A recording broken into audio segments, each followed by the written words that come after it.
ఒక మెట్లు ల్యాండింగ్ కట్టినాం సలాక. మనకు ఇంజనీర్ సార్ ఇచ్చిన ప్లాన్ ప్రకారం మనం కట్టినామన్నాడు సలాక. దీన్ని కట్టే విధానం ఏంటంటే వట్టిగానే ఇట్లా ఇష్టం వచ్చినట్టు కట్టుకుంటూ పోతూ ఉంటారు.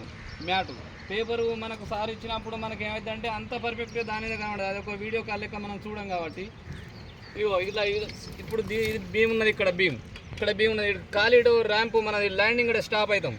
దీని మీద ఇది వెయిట్ తీసుకోవాలంటే ఈ బీమ్ ద్వారానే తీసుకుంటుంది. ఫస్ట్ వేసే సలాకులు ఇక్కడ డబుల్ 4 ఇంచులు కానీ 6 ఇంచులు కానీ మనం ఇంజనీర్ సార్ ఇచ్చిన ప్రకారంగా ఫస్ట్ సింగిల్ వేసుకోవాలి. ఇవి కిందికి వెళ్ళి వచ్చినట్టు వేసుకోవాలి. ఇవి కిందికి వెళ్ళి ఇవి ఫస్ట్ ఈ వేసిన పీసులు వేసిన తర్వాత ఇక మళ్ళీ రెండో కోటింగ్ మళ్ళీ ఈ పక్క వేసేటి వేసుకోవాలి. ఇటు వేసుకున్నాక మళ్ళీ అటు నెక్స్ట్ అటు వేసుకుంటాం. అటు వేసిన తర్వాతనే మళ్ళీ ఈ జంప్ సలాకలు ఇవి ఈ జంపులు క్రాంకులు కొట్టిన సలాకలు వేసుకోవాలి.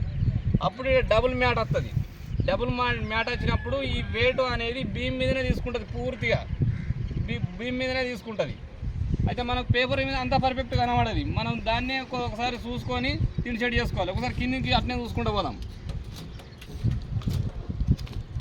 ఇగో ఇక్కడ వీడికి వచ్చినాక అందరూ ఏం చేస్తారంటే ఇక్కడనే ఇలా ఈ క్రాంకులు కొట్టడం వలన 12 mm ఉన్నది కాబట్టి మనం ఇలా క్రాంకులు లేపేటప్పుడు మనకు చాలా ఇబ్బంది ఉంటుంది కాబట్టి డబుల్ మ్యాట్ కట్టి వీడికే కట్ చేస్తారు. అంటే దాని అర్థం ఏంటంటే ఇక్కడ జీరో అయిపోతుంది, ఆటోమేటిక్గా జీరో అయిపోతుంది.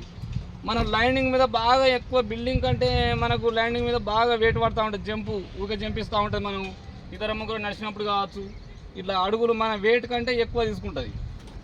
అప్పుడు ఈ తడక కిందిది ఇక్కడ మీద ఉంటుంది. మనం ఎక్కువ శాతం వేరే తడకనే కడతాం, దీనికి వేరే ఇట్లా కడతాం, డివైడ్ అయిపోతుంది. దీనికి వైబ్రేషన్ వచ్చినప్పుడు కింద క్రాకులు ఇచ్చే అవకాశం ఉంటుంది.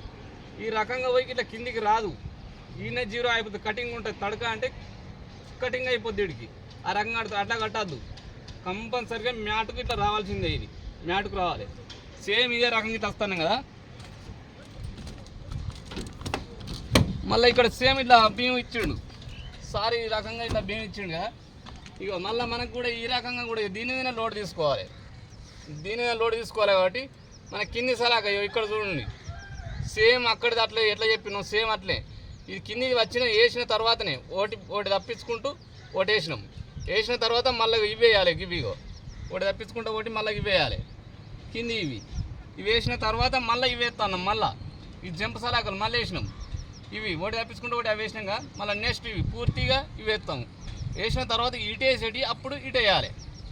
ఇట్లా వేసిన తర్వాత లోడ్ అనేది దీని తీసుకుంటుంది. మళ్ళీ అటు కిందికి ఇగో సేమ్ అక్కడ చెప్పినట్టుగానే ఇవి ఇక్కడ జంపులు కొట్టినాం, క్లియర్గా కనబడుతుంది మనకు. ఇట్లా క్రాంకులు లేపినాం. ఇక్కడ కొంచెం దగ్గర అన్ని ఇటు దగ్గర ఇచ్చిండు సారు. ఇవన్నీ దగ్గర ఇవి మాత్రం ఇవి కూడా ఫాలో కావాలి. ఇవి వెయిట్ తీసుకోవు కదా అనుకోవద్దు. ఇవన్నిటి పకడ చేసేటి ఇవి పుల్లలు ఇవి మరీ దృష్టిలో పెట్టుకోవాలి. ఇవి కూడా దగ్గర కట్టుకోవాలి. ఈ రకంగా కంపల్సరీ అవసరం. ఇలా తడకలు అనేటిది కడితే దేని దానికే ఉంటుంది, కొద్ది రోజుల వరకు దేని దానికే ఉండి బలం ఎక్కువ తీసుకోదు. ఈ రకంగా సేమ్ ఎక్కడ కానీ ఇక్కడ మనం స్లాబ్ పోసినప్పుడు పుల్లలు తీసి పెడతాం. అవి ఈ లెక్క కౌంట్ చేసుకొని తీసి పెట్టుకోవాలి. ఈ కౌంట్ చేసుకోవాలి. ఇవి మనం ఎన్ని అయితే ఎత్తాం, అది ఒకవేళ 3 ఫీట్లు అనుకో, 9, 7 ఎన్ని ఎత్తామో ఇవన్నీ దృష్టిలో పెట్టుకొని ఇక్కడ వేయాలి. క్రాంక్ కిందికి వెళ్ళి వచ్చేటి మీదికి వెళ్ళి వచ్చేటి కంపల్సరీ దృష్టిలో పెట్టుకొని వేయాలి. ఇక్కడ సేమ్ వేయలేదు మేము. ఒకటి ఇక్కడ కిందికి వేసినాం, ఒకటి తప్పించి ఒకటి ఇక్కడ ఇది మీదికి వేసినాం, రెండింటి మధ్యలో ఒకటి కింద ఉంటుంది. అవి రెండు చేస్తే ఇట్లా క్రాంకు ఇక్కడ లేపుకోవచ్చు. ఆడ లేపుడు ఉండదు, ఇక బరబ్బర్ వస్తుంది ఇక. ఓకే.